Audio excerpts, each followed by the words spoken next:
Hello नमस्कार साथियों। आप सब कैसे हैं? आई होप आप सभी बहुत बढ़िया होंगे। बहुत बेहतरीन सी तैयारी चल रही होगी आप लोगों की, ऐसी मैं आशा करता हूं। और मेरे प्यारे दोस्तों, जैसा कि हम लोग डबल एओ का अभी क्लास कर रहे हैं और हम लोग का टारगेट है कि 80 में 80 लाना है, और इसी को लेकर हम लोग काम कर रहे हैं। और मेरे प्यारे दोस्तों, आज आप लोगों को ये 5वां वीडियो मिल रहा है, जिसमें आज हम लोग सेकेंड चैप्टर के एमसीक्यू को देखेंगे। जो अकाउंटिंग टर्मिनोलॉजी आते हैं, अकाउंटिंग के शब्दावली, ऐसे शब्द जो अकाउंटिंग में यूज होते हैं, उन सब का हम लोग मतलब को देखेंगे कि उनका मतलब क्या होता है, यानी कि अकाउंटिंग टर्मिनोलॉजी है ना। अकाउंटिंग टर्म जो भी आते हैं उन सब का हम लोग आज मतलब समझेंगे, और उसी से रिलेटेड हम लोग आज क्वेश्चन आंसर करेंगे। आप लोग पिछला चैप्टर में इसके कॉन्सेप्ट को समझ गए हैं, आज हम लोग इसका क्वेश्चन आंसर राउंड करेंगे, यानी कि ऑब्जेक्टिव टाइप क्वेश्चन को सोल्व करेंगे, एमसीक्यू सोल्व करेंगे। ठीक है मेरे प्यारे दोस्तों, आप में से बहुत दोस्तों का कमेंट था कि सर आप प्रीवियस ईयर क्वेश्चन कराइए, तो मैं आप लोगों को प्रीवियस ईयर क्वेश्चन भी कराऊंगा। और मेरे प्यारे दोस्तों, आप लोगों को मैं 15 जनवरी तक सारा कुछ कराऊंगा, है ना। आप लोग बस विश्वास करके मेरे साथ 15 जनवरी तक विश्वास करके जुड़ जाइए। आप लोगों का पूरा 80 में से 80 कैसे आएगा, मैं आप लोगों को ये बताऊंगा। ठीक है, मैं आप लोगों को चैप्टर वाइज करा रहा हूँ, प्रीवियस ईयर का क्वेश्चन का खूब प्रैक्टिस कराऊंगा, है ना। लेकिन मेरा टारगेट है कि 15 जनवरी तक आप लोगों को पहले मैं पूरा कॉन्सेप्ट पढ़ा दूं। एक बार अगर मेरा कॉन्सेप्ट क्लियर हो जाएगा पढ़ाने के प्रति, तो एक बार आप लोग जो है ना चीज़ों को समझ पाएंगे। और अगर मैं बस अभी प्रीवियस ईयर क्वेश्चन कराऊंगा तो आप लोग क्वेश्चन को बस समझेंगे, है ना। लेकिन अगर थोड़ा सा क्वेश्चन घुमा करके आ जाएगा तो आप लोग नहीं बना पाएंगे। इसीलिए थ्योरी समझना बहुत जरूरी है, चैप्टर को समझना बहुत जरूरी है। तो मेरे प्यारे दोस्तों, अभी आप लोग चैप्टर को समझिए।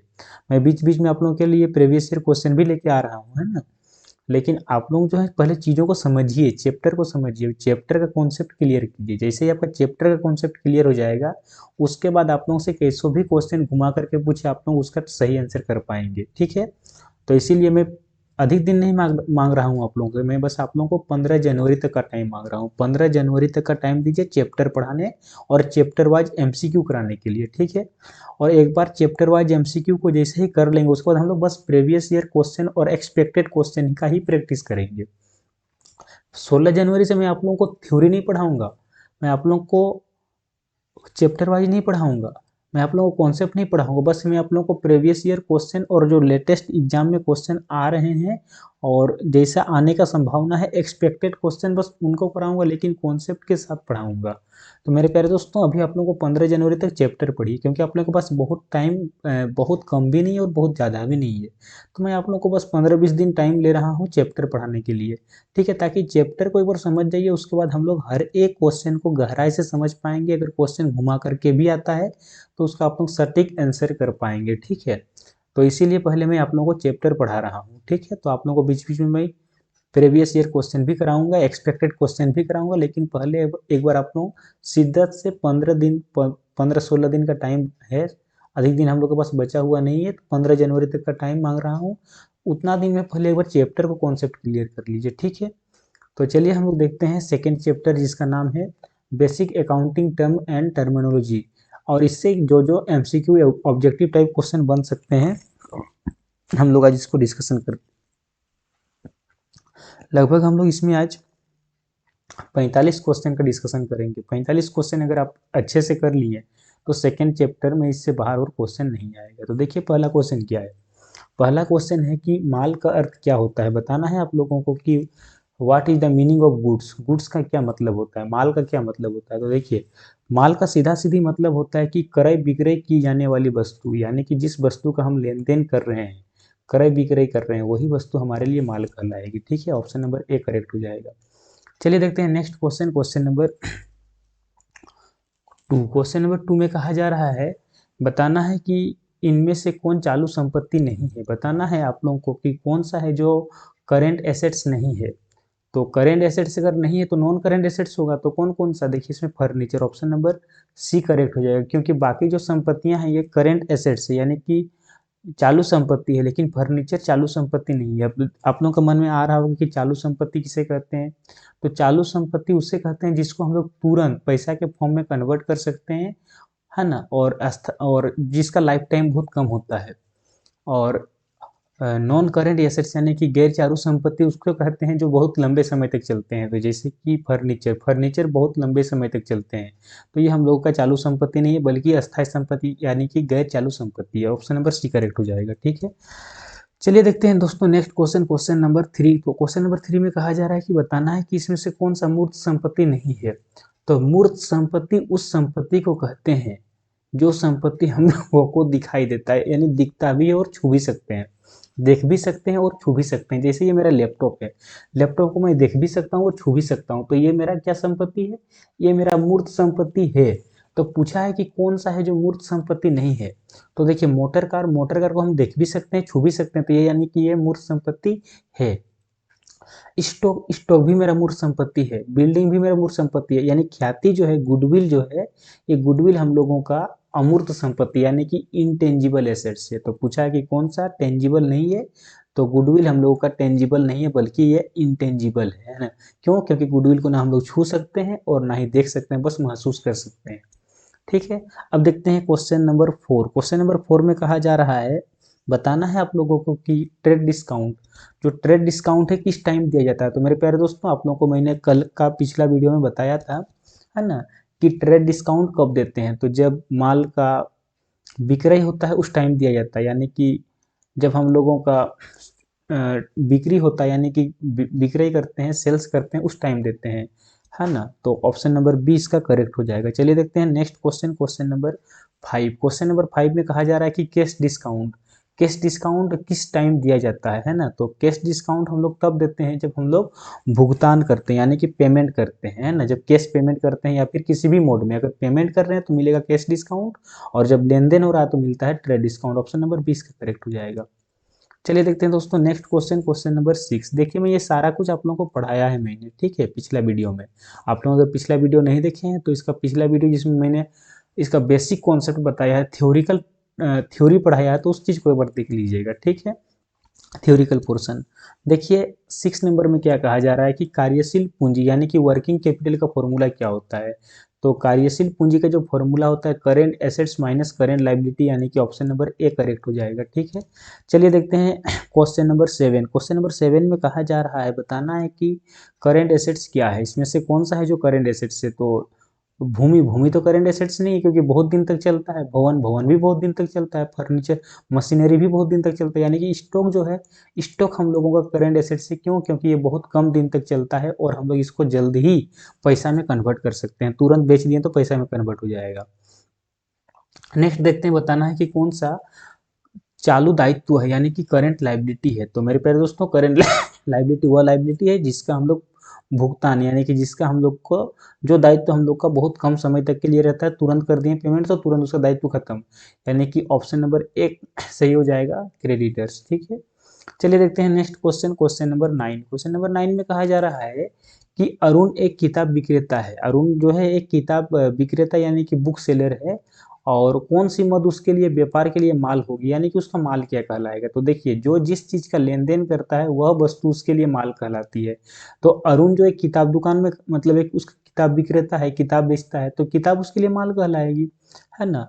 तो स्टेशनरी का क्रय यानी कि ऑप्शन नंबर डी करेक्ट हो जाएगा, क्योंकि जो स्टेशनरी का क्रय है स्टेशनरी, तो वह उसके लिए माल कहलाएगी, बाकी कंप्यूटर तो माल नहीं कहलाएगी। क्यों? क्योंकि कंप्यूटर दुकान नहीं है ना। फैन भी माल नहीं कहलाएगी क्योंकि ये फैन का दुकान नहीं है। फर्नीचर भी माल नहीं कहलाएगी, क्यों? क्योंकि फर्नीचर का दुकान नहीं है। जिस चीज का दुकान है, जिस चीज का लेन देन हो रही है, वह वस्तु उसके लिए माल कहलाती है। ऑप्शन नंबर 9 करेक्ट हो जाएगा। ठीक है मेरे प्यारे दोस्तों, आप सभी को समझ में आ रहा होगा। ठीक है, चलिए देखते हैं क्वेश्चन नंबर 10। क्वेश्चन नंबर 10 में कहा जा रहा है कि कार्यालय के पुराने फर्नीचर का मरम्मत पर भाई, यानी हमारे पास अगर कोई ओल्ड फर्नीचर पड़ा हुआ है, टूटा फूटा हुआ है, अगर उसका हम रिपेयरिंग करा रहे हैं, रिपेयर करा रहे हैं, तो ये कैसा खर्चा है ये बताना है आप लोगों को। तो मेरे प्यारे दोस्तों ये जो है हम लोगों का एक प्रकार का रेवेन्यू एक्सपेंसेस है। क्यों? क्योंकि ऐसे खर्चे जो हम लोग को बार बार करने पड़े उसको बोलते हैं रेवेन्यू, है ना। फर्नीचर टूट फूट गया है तो हम उसको बार बार रिपेयरिंग कराएंगे, लेकिन खरीदने वाला प्रोसेस एक बार होता है। तो अगर खरीदते हैं तो वो होता है कैपिटल एक्सपेंसेस, लेकिन उसका अगर हम लोग रिपेयरिंग करा रहे हैं तो वो होगा हम लोगों का रेवेन्यू एक्सपेंसेस। आई होप आप लोगों को समझ में आ रहा होगा। ठीक है, चलिए देखते हैं next question, question number 11। Question number 11 में क्या कहा जा रहा है, क्वेश्चन नंबर 11 में कहा जा रहा है कि बताना है आप लोगों को कि निश्चित तिथि के पहले, अगर निश्चित तिथि के पहले मूल्य का भुगतान करने वाले व्यापारी को क्या दी जाती है बताना है। अगर कोई टाइम से पहले आपको पेमेंट कर दिया, जैसे कि मान लेते हैं कि अगर पर डील हुआ था कि जनवरी में पेमेंट करेंगे, ठीक है, लेकिन वो जो है आपको जनवरी से पहले ही पेमेंट कर दिया, तो आप उसको क्या देंगे? अगर टाइम से पहले अगर आपको कोई पेमेंट कर देता है तो उसको आप क्या देंगे? तो उसे आप कैश डिस्काउंट देंगे, क्योंकि पेमेंट कर रहा है यानी कैश दे रहा है तो कैश डिस्काउंट मिलेगा, सिंपल सी बात है। चलिए देखते हैं next question, question number 12। Question number 12 में क्या कहा जा रहा है, बताना है कि लॉन्ग टर्म लाइबिलिटी इसमें से कौन सा है जो लॉन्ग टर्म लाइबिलिटी है। तो मेरे प्यारे दोस्तों, जो डिवेंचर होता है ये एक प्रकार का लॉन्ग टर्म लाइबिलिटी होता है, ठीक है। बाकी जो भी ऑप्शन में दिए गए हैं ये शॉर्ट टर्म लाइबिलिटी है। मैंने आप लोगों को बताया है पिछला वीडियो में, ठीक है। चलिए देखते हैं next question, question number 13। Question number 13 में क्या कहा जा रहा है कि करेंट लाइबिलिटी का मतलब बताना है कि चालू दायित्व से क्या आशय है। तो चालू दायित्व किसको कहते हैं? तो मेरे प्यारे दोस्तों, चालू दायित्व उस दायित्व को कहा जाता है जिसका देय 12 महीने के अंदर हो, यानी कि 12 महीने के अंदर हम उसको भुगतान अगर करेंगे तो वो मेरे लिए चालू दायित्व होगा। मेरे दोस्त थे एक, उस दोस्त से मैंने 500 रुपया उधार लिया है और अगर हम उसको 1 साल के अंदर वापस कर दे रहे हैं तो वह मेरे लिए चालू दायित्व कहलाएगा, ठीक है। चालू संपत्ति से क्या आशय है, बताना है कि चालू संपत्ति किसे कहते हैं। तो मेरे प्यारे दोस्तों, चालू संपत्ति उस संपत्ति को कहते हैं जो एक एक साल यानी कि 12 महीना के अंदर उसको हम लोग नगद में परिवर्तन कर सकते हैं, ठीक है। 1 साल के अंदर अगर हम उसको कैश में कन्वर्ट कर सकते हैं तो वह संपत्ति मेरे लिए करेंट एसेट्स यानी कि चालू संपत्ति कहलाएगी। जैसे कि मेरा कोई स्टॉक पड़ा हुआ है तो स्टॉक का बेच देंगे तो पैसा आ जाएगा, 1 साल से पहले ही बेचेंगे, ठीक है, इस प्रकार से। चलिए देखते हैं next question, question number 15। Question number 15 में क्या कहा जा रहा है कि कार्यालय भवन का किराया 2000 रुपया दिए हैं, जिसमें मेरा ऑफिस चल रहा है, उस ऑफिस का हम रेंट 2000 रुपया दिए। तो बताना है ये जो 2000 रुपया हम उसको दिए तो यह एक घटना है कि यह एक लेन देन है कि दोनों है। तो मेरे प्यारे दोस्तों, ये दोनों है, घटना भी है और लेन देन भी है। मैं आप लोगों को एक सेपरेट वीडियो बना के दे दूंगा जिसमें घटना और लेन देन में अंतर बताऊंगा, ठीक है। फिलहाल जान के रखिए कि ये दोनों है। चलिए देखते हैं 16 नंबर। 16 नंबर में क्या कहा जा रहा है कि स्वामिगत कोष, यानी कि अगर उसका पर्सनल है, ओनर का अगर ओनर्स फंड है, स्वामी का कोष है, तो स्वामी कोष के अलावा उपक्रम के देनदारियों को क्या कहा जाता है? अगर मालिक के अलावा दूसरा कोई उसमें इन्वेस्ट कर रहा है, दूसरा कोई अपना अगर पूंजी लगा रहा है, ठीक है, स्वामी के अलावा, है ना। जैसे स्वामी तो अपना कुछ ना कुछ फंड लगाएगा ही लगाएगा, लेकिन स्वामी के अलावा अगर कोई दूसरा कोई उसमें फंड लगा रहा है तो उसको हम लोग क्या बोलते हैं? यानी कोई उसको लगा रहा है तो वो कंपनी के लिए क्या दायित्व है, क्यों? क्योंकि अगर लगा रहा है तो उसको वापस भी कर देंगे हम। अगर मेरा दोस्त लगाया, मेरा कोई सगा संबंधी अगर मेरा बिजनेस में पैसा लगाया है तो मेरे लिए वो दायित्व कहलाएगा, क्यों? क्योंकि हमको फिर वापस भी तो करना होगा, ठीक है। आई होप आप लोगों को समझ में आ रहा होगा। चलिए देखते हैं next question, question number 17। Question number 17 में क्या कहा जा रहा है कि वित्तीय वर्ष के अंत में दो लाख का 2 लाख 2 लाख रुपया का माल बेचने के बाद 10,000 का माल बच गया, है ना, अंतिम रहते के तौर पर बच गया। मैंने 2 लाख रुपये का माल बेचा, उसके बावजूद भी मेरे पास 10,000 का माल पड़ा रह गया। तो बताना है कि जो जो भी हुआ, है ना, ये एक प्रकार का लेन देन हुआ कि घटना हुआ कि दोनों हुआ? तो मेरे प्यारे दोस्तों, ये एक प्रकार का घटना हुआ, ठीक है। ये घटना हुआ। घटना क्या होता है मैं आगे चल के आप लोगों को एक सेपरेट वीडियो बना कर दे दूंगा, इसके छोटा सा वीडियो 5 मिनट का रहेगा। चलिए देखते हैं क्वेश्चन नंबर 18। क्वेश्चन नंबर 18 में क्या कहा जा रहा है, और ये आप लोगों को वीडियो कल ही मिलेगा, ठीक है। घटना और लेन देन पर जो अंतर है इसके लिए मैं आप लोगों को कल ही वीडियो प्रोवाइड कर दूंगा, छोटा सा वीडियो रहेगा 5 मिनट का, देख लीजिएगा सभी को, ठीक है। चलिए देखते हैं 18 नंबर। 18 नंबर में क्या कहा जा रहा है कि स्थायी संपत्ति में सम्मिलित होती है। बताना है कि कौन सा है जो फिक्स एसेट्स में इंक्लूड होते हैं। तो फिक्स एसेट्स मतलब स्थायी संपत्ति, ऐसा संपत्ति जो अधिक दिन तक चले उसको बोलते हैं स्थायी संपत्ति। तो कौन कौन सा है? जिस स्टॉक, है ना, स्टॉक तो नहीं होता है, क्यों? क्योंकि स्टॉक जो है 1 साल के अंदर कन्वर्ट कर सकते हैं, तो ये तो नहीं है ना। फर्नीचर, हाँ फर्नीचर होगा, ऑप्शन नंबर बी करेक्ट होगा, क्यों? क्योंकि फर्नीचर जो है एक प्रकार का फिक्स एसेट्स है यानी कि स्थायी संपत्ति है। और पूछा है कि बताना है कि कौन सा जो है ये स्थायी संपत्ति में शामिल होती है यानी कि सम्मिलित होती है। तो ऑप्शन नंबर बी करेक्ट हो जाएगा, ठीक है। चलिए क्वेश्चन नंबर 19 देखते हैं। 19 में क्या कहा जा रहा है, बताना है आप लोगों को कि निम्नलिखित में कौन बनावटी संपत्ति है। यानी कि एक होता है फिक्टिशियस एसेट्स, बनावटी संपत्ति। देखिए बनावटी संपत्ति क्या होता है ना, कि वो कोई संपत्ति नहीं होता, वो सिर्फ दिखावटी का होता है। तो प्रिलिमिनरी एक्सपेंसेस जो होता है, प्रिलिमिनरी एक्सपेंसेस यानी कि प्रारंभिक खर्चे, प्रारंभिक व्यय ये एक प्रकार का बनावटी संपत्ति है, ये वास्तव में कोई संपत्ति नहीं है ये, ठीक है, इस बात को याद रखिएगा। चलिए देखते हैं next question, question number 20। Question number 20 में कहा जा रहा है कि एक व्यक्ति को जिसे फर्म को धन देना है, एक व्यक्ति है जिसको फर्म धन देना है, तो वह व्यक्ति क्या कहलाएगा। देखिए कोई एक व्यक्ति है, मान लेते हैं एक राम है, राम जो है पैसा पाता है, किसको पाता है, फर्म को पाता है, फर्म का भी पैसा देना है उस व्यक्ति को, ठीक है, फर्म को अभी पैसा देना है उस व्यक्ति को, तो वो जो व्यक्ति है वो क्या कहलाएगा फर्म के लिए, यही क्वेश्चन है, ठीक है।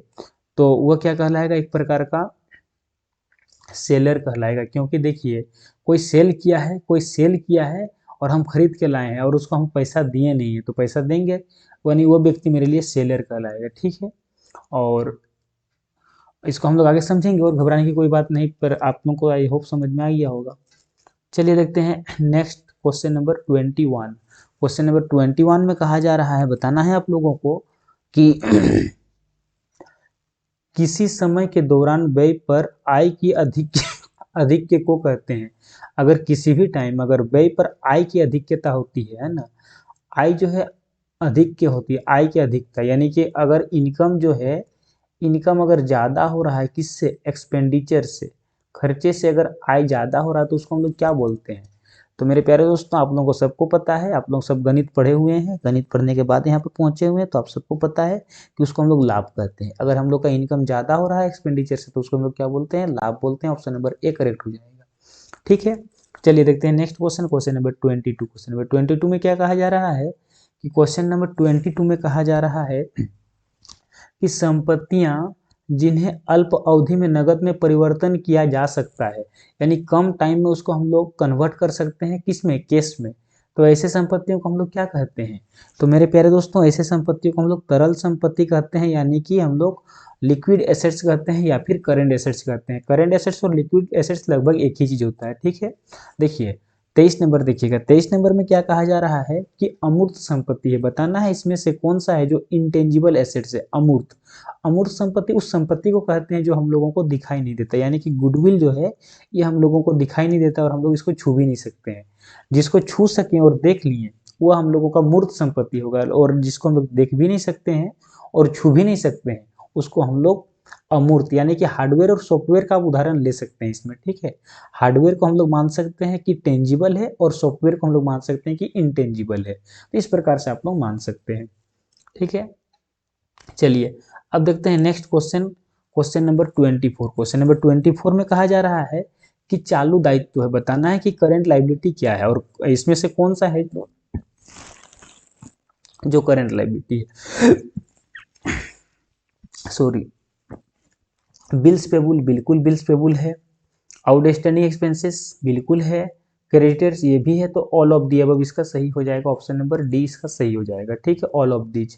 अब देखते हैं next question, question number 25। Question number 25 में कहा जा रहा है कि व्यापारिक कटौती, यानी कि जो ट्रेड डिस्काउंट है, व्यापारिक कटौती, व्यापारिक कटौती किस टाइम दी जाती है, तो जब माल का विक्रय होता है उस टाइम दी जाती है, यानी कि ऑप्शन नंबर ए इसका करेक्ट हो जाएगा, 25 का ए है ना। नेक्स्ट क्वेश्चन देखिएगा क्या कहा जा रहा है 26 नंबर में, बताना है कि सही कथन का चयन करना है आप लोगों को, चूज द करेक्ट स्टेटमेंट, जो करेक्ट स्टेटमेंट है उसको चुनना है। तो ख्याति एक मूर्त संपत्ति है, तो ये गलत बात है, क्योंकि ख्याति एक अमूर्त संपत्ति है, ख्याति को हम लोग छू नहीं सकते हैं। देखिए हम लोग अभी पिछला क्वेश्चन में ट्रेड रिसीवेबल जो फिक्स एसेट्स, ये भी बात गलत है, क्योंकि ट्रेड जो बिल्स रिसीवेबल जो है ये हम लोगों का एक प्रकार का करेंट एसेट्स है, तो ये भी गलत हो जा रहा है। Bank over draft is a current liability, बिल्कुल सही, ऑप्शन नंबर सी इसका करेक्ट हो जाएगा। क्यों, क्योंकि बैंक ओवरड्राफ्ट का मतलब होता है बैंक से पैसा निकालना। अगर मेरा बैंक में बैलेंस नहीं है तो फिर भी अगर हम निकालनी है ओवरड्राफ्ट के तौर पर, अधिक निकालनी है, तो वो मेरे लिए एक प्रकार का करंट लायबिलिटी होगा, ऑप्शन नंबर सी इसका करेक्ट हो जाएगा, 26 का सी, ठीक है। चलिए देखते हैं next question, question number 27। Question number 27 में क्या कहा जा रहा है कि पहले या समय से भुगतान के लिए बट्टे, दिए गए बट्टे को क्या कहते हैं। अगर कोई हमसे मेरे को टाइम से पहले पैसा दे रहा है, मान लेते हैं कि डीलिंग हुआ है जनवरी में देने का, और अगर वो जनवरी से पहले ही पैसा दे रहा है या फिर जनवरी में दे रहा है, तो उसको हम लोग क्या देंगे, उसको हम लोग कैश डिस्काउंट देंगे, ऑप्शन नंबर सी करेक्ट हो जाएगा, 27 का सी, ठीक है। चलिए देखते हैं next question, question number 28। Question number 28 में क्या कहा जा रहा है, 28 नंबर ध्यान दीजिएगा, ठीक है। 28 नंबर में कहा जा रहा है कि व्यवसायिक उपक्रम द्वारा, अगर कोई भी एक बिजनेस है, बिजनेस एंटिटी है, उपक्रम है, तो उसके द्वारा एक मूल्यवान वस्तु पर अधिकार होने को क्या कहते हैं? अगर कोई बिजनेसमैन का कोई बिजनेस एंटिटी का अगर कोई बहुमूल्य चीज है ना, वैल्यूएबल गुड्स है, वैल्यूएबल चीज है, और उस पर उसको अगर अधिकार है तो उसको क्या कहेगा? तो मेरे प्यारे दोस्तों, जिस पर आपका अधिकार होता है वो आपका संपत्ति है, ठीक है। जो जिस पर आपका अधिकार होता है वो आपका संपत्ति है। जिस प्रकार से ये मेरा लैपटॉप है, ये बहुमूल्य चीज है, चाहे जो भी चीज है, इसमें मेरा अधिकार है तो ये मेरा संपत्ति है, ठीक है। ठीक है, यानी कि जो भी चीज में जिसमें मेरा अधिकार होता है। अब आप लोगों को मैं थोड़ा सा समझाता हूँ कि आप लोग में से बहुत कम जन होंगे जो अभी शादीशुदा होंगे, और भगवान करे आप लोगों का सबका गवर्नमेंट जॉब लग जाए और जल्दी से शादीशुदा हो जाए, तो आप लोगों की पत्नी आपकी संपत्ति होगी, ठीक है ना। आप लोगों की पत्नी आपकी संपत्ति होगी क्योंकि उसमें आपका हक है, यानी कि आपका अधिकार है। लेकिन जो आपकी साली है ना, वो आपकी संपत्ति नहीं होगी, बल्कि आपकी दायित्व होगी। वो 10 दिन के लिए आपके घर आएगी ना, तो आपको संभाल के रखना होगा। फिर वो किसी दूसरों की अमानत होने वाली है, आपकी अमानत नहीं होने वाली है। लेकिन जो आपकी पत्नी है ना, वो आपकी संपत्ति है। तो आप ऐसा समझ सकते हैं कि जो पत्नी होती है ना, ये हम लोगों की संपत्ति होती है, और जो साली होती है ना, वो हम लोगों की दायित्व होती है। वो 10 दिन के लिए आएगी ना, तो 10 दिन संभाल के रखना होगा। अड़ोसी पड़ोसी से भी संभाल के रखना होगा कि कहीं अड़ोसी पड़ोसी का नजर ना लग जाए, है ना, कोई अड़ोसी पड़ोसी कुछ छेड़ ना दे। यानी कि आपका दायित्व है। आई होप आप लोगों को समझ में आ रहा होगा, है ना। तो पत्नी होती है संपत्ति और साली होती है दायित्व, है ना, ऐसा समझ के चल सकते हैं। यानी कि जिस पर अधिकार है वो हम लोगों की संपत्ति है, और जिसको हम लोग को संभाल के रखना है फिर वापस करना है, उसको हम लोग बोलते हैं दायित्व। आई होप मेरे प्यारे दोस्तों आप लोग को मजे से समझ में आ गया होगा। मैं पूरा इंटरेस्टिंग वे के साथ पढ़ाऊंगा, घबराने की कोई बात नहीं। चलिए देखते हैं next question. Question number 29। Question number 29 में कहा जा रहा है कि उन सभी को जिन्हें धन व्यवसाय धारता है, यानी कि उन सभी को जिनका धन व्यवसाय धारता है, उसे क्या कहते हैं? यानी कि वह सारे व्यक्ति जिनका पैसा बिजनेस में लगा हुआ है, ठीक है। जैसे मान लेते हैं कि ए से पैसा लिया गया है, बी से लिया गया है, सी से, राम से, मोहन से, श्याम से लिया गया है बिजनेस में पैसा, ठीक है। तो वह सारे लोग क्या कहलाएंगे बिजनेस के लिए? तो मेरे प्यारे दोस्तों, सारे लोग जो बिजनेस के लिए क्या कहलाएंगे? क्रेडिटर्स कहलाएंगे, यानी कि लेनदार कहलाएंगे। क्यों? क्योंकि उन सबको पैसा वापस भी तो करना है, ठीक है। चलिए नेक्स्ट देखते हैं। Question number 30। क्वेश्चन नंबर 30 में क्या कहा जा रहा है? बताना है आप सभी को कि व्यय के लिए उपयुक्त अन्य शब्द क्या है।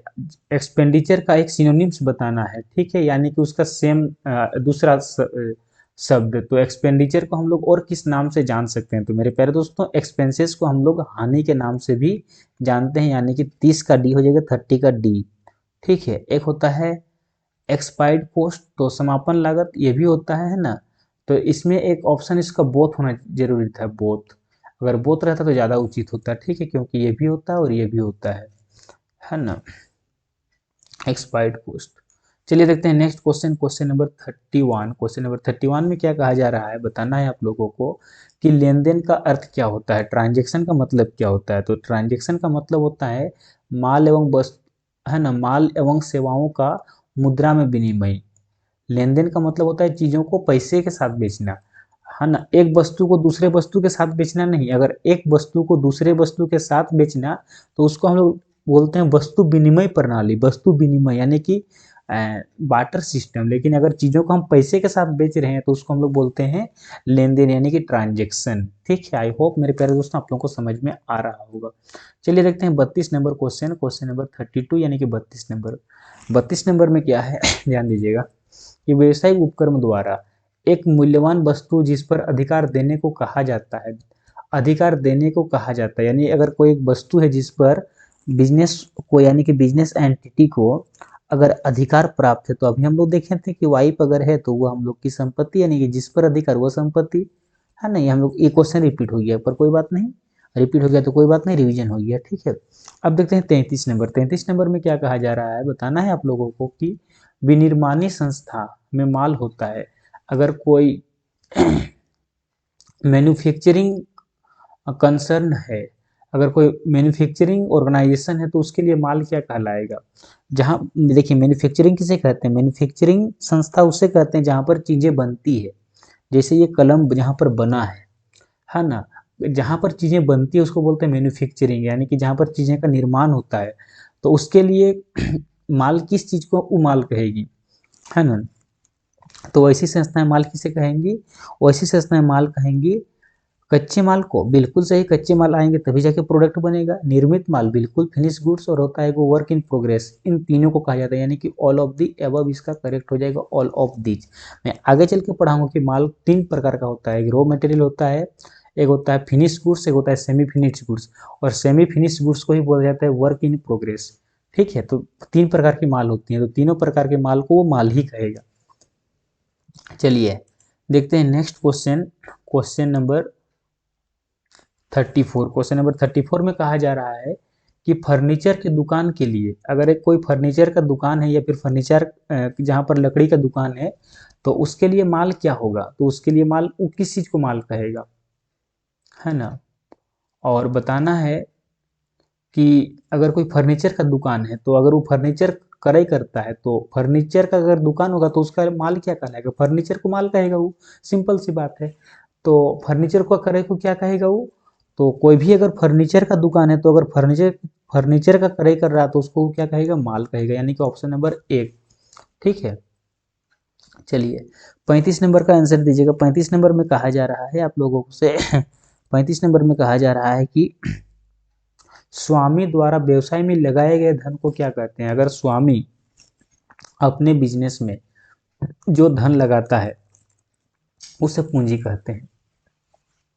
ऑप्शन नंबर ए करेक्ट हो जाएगा। ठीक है, चलिए देखते हैं 36 नंबर क्वेश्चन को। 36 नंबर क्वेश्चन में क्या कहा जा रहा है कि आय उपार्जन हेतु लगाए गए धन को क्या कहते हैं। अगर हम लोग कुछ कमाने के लिए, कुछ पाने के लिए अगर कुछ मतलब लगाए हुए हैं, कुछ पाने के लिए अगर हम लोग कुछ लगाए हुए हैं, तो उस चीज को हम लोग क्या कहेंगे, तो सिंपल सी बात है, उसको हम लोग इन्वेस्ट कहेंगे। उसे हम लोग क्या कहेंगे, इन्वेस्ट कहेंगे। जैसे कि अभी आप लोगों को सिलेक्शन पाना है, तो सिलेक्शन पाने के लिए आप लोग क्या लगा रहे हैं, अपना टाइम लगा रहे हैं, है ना, यानी आप लोग इन्वेस्ट कर रहे हैं। तो अगर कोई चीज को पाने हेतु, अगर किसी चीज का उपार्जन करने हेतु अगर हम लोग लगा रहे हैं कोई भी चीज, वह टाइम हो सकता है, धन हो सकता है, कुछ भी हो सकता है, तो उसे हम लोग इन्वेस्ट करते हैं, इन्वेस्टमेंट करते हैं। ऑप्शन नंबर बी करेक्ट हो जाएगा।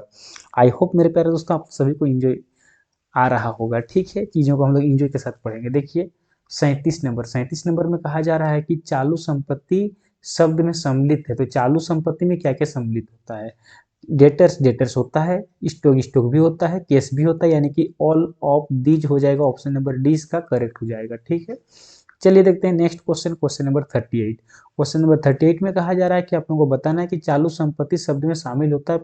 फिर से वहीं पर पूछा गया, लेकिन ऑप्शन चेंज किया गया, तो डेटर्स को शामिल करेंगे। ऑप्शन नंबर ए हो जाएगा। बाकी फर्नीचर हुआ, बिल्डिंग हुआ और कार, इन सबको हम लोग करंट एसेट्स में शामिल नहीं करेंगे, बल्कि ये सब नॉन करंट एसेट्स यानी कि फिक्स एसेट्स है। आई होप मेरे प्यारे दोस्तों आप सभी को समझ में आ रहा होगा। चलिए देखते हैं next question, question number 39। Question number 39 में क्या कहा जा रहा है कि मूर्त अस्थायी संपत्ति है, बताना है वह कौन सा है जो टेंजिबल है और फिक्स है। तो टेंजिबल मतलब जिसको हम लोग छू भी सकते हैं, देख भी सकते हैं, और अस्थाई है यानी कि अधिक दिन तक चलने वाला संपत्ति है। तो क्या क्या हो सकता है ना, टेंजिबल भी है और अधिक दिन तक चलने वाला, यानी कि ये होगा ऑप्शन नंबर ए, यानी कि मशीनरी। मशीनरी जो है टेंजिबल भी है, क्यों, क्योंकि मशीन को हम छू भी सकते हैं, देख भी सकते हैं, और ये लंबे समय तक चलने वाला भी है, यानी कि ये टेंजिबल भी है, साथ ही साथ ये फिक्स एसेट भी है। तो ऑप्शन नंबर ए इसका करेक्ट हो जाएगा। आई होप मेरे प्यारे दोस्तों आप सभी को समझ में आ गया होगा। ठीक है, चलिए देखते हैं next question, question number 40। Question number 40 में क्या कहा जा रहा है कि फिक्स लाइबिलिटी, बताना ये कौन सा लाइबिलिटी है जिसको हम लोग फिक्स लाइबिलिटी कहते हैं। तो लॉन्ग टर्म लोन, यानी कि ऐसे लोन जो लंबे समय के लिए लेते हैं, 5 साल 10 साल 7 साल के लिए लेते हैं, कि 5 साल बाद वापस करेंगे, 10 साल के बाद वापस करेंगे, तो ऐसे दायित्वों को हम लोग बोलते हैं दीर्घकालीन ऋण, यानी कि स्थायी दायित्व, बहुत लंबे समय तक चलता है। ठीक है, चलिए अब देखते हैं नेक्स्ट, हम लोग नेक्स्ट देखते हैं हम लोग क्वेश्चन नंबर 41। क्वेश्चन नंबर 41 में क्या कहा जा रहा है कि चालू दायित्व है, बताना है कि करेंट लाइबिलिटी क्या है। तो करेंट लाइबिलिटी में क्या क्या आता है, बिल्स पेबल बिल्कुल आता है, क्रेडिटर्स ये भी आता है, आउटस्टैंडिंग एक्सपेंसेस भी आता है, यानी कि ऑल ऑफ दी अबव, यानी कि ऑप्शन नंबर डी इसका करेक्ट हो जाएगा, ऑल ऑफ दिस। ठीक है, चलिए देखते हैं next question, question number 42। Question number 42 में क्या कहा जा रहा है कि इंटेंजिबल एसेट्स, बताना है कि वह कौन सा संपत्ति है जो इंटेंजिबल यानी कि अमूर्त है। अमूर्त कहने का मतलब जिसे ना हम लोग छू सकते हैं और ना ही देख सकते हैं, बस उसको महसूस कर सकते हैं। तो जैसे कि हुआ आपका गुडविल, गुडविल भी है, पेटेंट भी है और हम लोग का कॉपीराइट भी है, यानी कि ऑप्शन नंबर डी इसका सही हो जाएगा। ठीक है, चलिए देखते हैं आज का लास्ट क्वेश्चन, इस चैप्टर का लास्ट क्वेश्चन है। ठीक है, और अगर आप लोग इतने क्वेश्चन कर लेंगे तो आप लोग का इससे बाहर इस चैप्टर से क्वेश्चन नहीं बन सकता है। क्वेश्चन नंबर 43, क्वेश्चन नंबर 43 में क्या कहा जा रहा है, शायद और एक क्वेश्चन है, देखते हैं। हाँ, और एक क्वेश्चन है, तो ये आपका सेकेंड लास्ट क्वेश्चन है, और एक क्वेश्चन है आपका 44 भी है ना, देखिए 44 भी है। तो 43 में क्या कहा जा रहा है, ध्यान दीजिएगा कि ऐसे व्यय जिन पर संपूर्ण लाभ का लेखांकन अवधि में प्राप्त हो जाता है उसे क्या कहते हैं। देखिए सिंपल सी बात है, ऐसे व्यय जिनका संपूर्ण लाभ एक लेखांकन अवधि में प्राप्त हो जाता है, यानी कि जितना खर्चा हम किए, जितना भी खर्चा किए, ऐसे जितने भी व्यय हुए, है ना, कि हम लोग को एक साल के अंदर हम लोग को रिकवर हो गया, जितना खर्चा हुआ हम लोगों को वो मिल गया, तो वैसे हम लोग उसको हम लोग क्या कहते हैं। सिंपल सी बात है कि अगर जितना भी खर्चा हुआ अगर हम लोग को वो वापस हो जाता है तो उसको हम लोग रेवेन्यू एक्सपेंडिचर यानी कि ऑप्शन नंबर बी करते हैं। ठीक है, देखिए क्वेश्चन नंबर 44, क्वेश्चन नंबर 44 में क्या कहा जा रहा है कि ऐसे व्यय, ऐसे खर्चे जिसका लाभ पर एक से अधिक लेखांकन अवधि में प्राप्त होती है तो उसे हम लोग क्या कहते हैं। यानी कि एक लेखांकन अवधि में प्राप्त नहीं होगी आपको, एक साल, 2 साल, 3 साल, 4 साल में मिलेगी, तो उसे हम लोग पूंजीगत व्यय कहते हैं। देखिए ऐसा खर्चा, ध्यान दीजिएगा, हम इसको दोबारा समझा रहे हैं, अच्छे से समझा रहे हैं, समझने का प्रयास कीजिए। अगर आपको एक लेखांकन वर्ष में वो पैसा वापस हो गया, आप ऐसा खर्चा किए, ऐसी जगह खर्चा किए जो आपको एक साल के अंदर, यानी कि, है ना, एक अकाउंटिंग ईयर में, यानी कि एक लेखांकन वर्ष में अगर पैसा वापस आ गया तो उसको हम लोग बोलते हैं रेवेन्यू एक्सपेंडिचर। लेकिन अगर आप ऐसा खर्चा कर दिए जिसको पैसा वापस आने के लिए आपको एक से अधिक साल लग गया, 1 साल लग सकता है, 2 साल लग सकता है, 3 साल लग सकता है, तो उसको हम लोग बोलते हैं कैपिटल एक्सपेंडिचर। आई होप आप लोगों को समझ में आ गया होगा मेरे प्यारे दोस्तों, पूरा आप लोगों को कॉन्सेप्ट क्लियर हो गया होगा। तो ठीक है, तो इस प्रकार से आज हम लोग इस चैप्टर से टोटल 44 क्वेश्चन देखें। अगर आप लोग 44 क्वेश्चन को अच्छे से पढ़ लेते हैं और एक बार इसको देख लेते हैं तो आप लोगों का इस चैप्टर से क्वेश्चन गलत नहीं होगा। मेरे प्यारे दोस्तों, मैं एक एक चैप्टर को पढ़ाऊंगा, पहले चैप्टर को समझाऊंगा, शॉर्टकट में पढ़ाऊंगा, और फिर चैप्टर वाइज एमसीक्यू कराऊंगा, चैप्टर वाइज ऑब्जेक्टिव कराऊंगा। और जैसे ही मेरा ये सिलसिला खत्म हो जाएगा, और इसके लिए मुझे लगेगा मात्र और मात्र 15 जनवरी तक, 15 जनवरी तक आप लोग मुझे टाइम दे दीजिए। 15 जनवरी तक मैं आप लोगों को मैं ये पूरा सिलसिला खत्म कर दूंगा। उसके बाद आप लोगों को मैं प्रीवियस ईयर क्वेश्चन कराऊंगा और एक्सपेक्टेड क्वेश्चन कराऊंगा, और आप लोगों का 80 में 80 दिला कर रहूंगा। ठीक है, ये ओपन प्लेटफॉर्म है मेरे प्यारे दोस्तों, ओपन प्लेटफॉर्म में मैं सबके सामने वादा करता हूँ कि आप लोगों को 80 में 80 दिला के रहूंगा। 80 में 80 आप लोगों को इसी वीडियो में, मतलब मेरे ही वीडियो में से देखने को मिलेगा। मेरे प्यारे दोस्तों, आप लोगों को बस विश्वास बनाए रखना होगा, अंत तक जुड़े रहना होगा, और आप लोगों को सपोर्ट करना होगा। आप लोग सपोर्ट के नाम पर मेरा इतना ही कर दीजिए कि अगर वीडियो अगर अच्छा लग रहा है, देखिए मेहनत मैं खूब कर रहा हूँ। ठीक है, अभी देखिए 12 बजने चला, 12 बज के 5 मिनट में, 12 बज के 5 मिनट में रात को जगा हूँ और आप लोगों के लिए वीडियो बना रहा हूँ। तो आप लोगों को तो मेरा मेहनत पसंद आया ही होगा, और आप लोगों को कंटेंट भी नंबर 1 मिल रहा है। तो आप लोग वीडियो को लाइक कीजिए, अगर चैनल में नए हैं तो सब्सक्राइब कीजिए, और मैक्सिमम शेयर कीजिए, और कमेंट बॉक्स में कमेंट जरूर कीजिए। जैसा लगा, अच्छा लगा, बुरा लगा, जो भी लगा आप लोग कमेंट कीजिए, मैं ताकि अपने आप को इम्प्रूव कर पाऊँ, है ना। और आप लोग इसको मैक्सिमम वायरल कीजिए मेरे दोस्तों, जितना हो सकता है, जितना आप लोगों का टेलीग्राम में ग्रुप बना हुआ है, जहाँ जहाँ ग्रुप है, जहाँ पर भी एसएससी सीजीएल क्वालिफाइड बच्चे, यानी कि डबल ए का प्रिपरेशन करने वाले बच्चे, उन तक पहुँचाइए वीडियो को, है ना। और आप लोगों के अगर कोई भाई बहन जो 11 क्लास 12 क्लास में कॉमर्स पढ़ते हैं तो उन तक भी पहुंचाइए, क्योंकि उन लोगों के लिए भी ये वीडियो बेनिफिट होने वाला है, और उन लोगों के लिए मैं आगे चल के और अच्छे अच्छे कोर्स लेके आने वाला हूँ इसी चैनल में। तो इन सारे चीज़ों का फायदा आप लोग उठाइए। ठीक है, तो मेरे प्यारे दोस्तों, मिलते हैं नेक्स्ट वीडियो में। आप लोग हंसते रहिए, मुस्कुराते रहिए, पढ़ते रहिए, आगे बढ़ते रहिए। Thank you.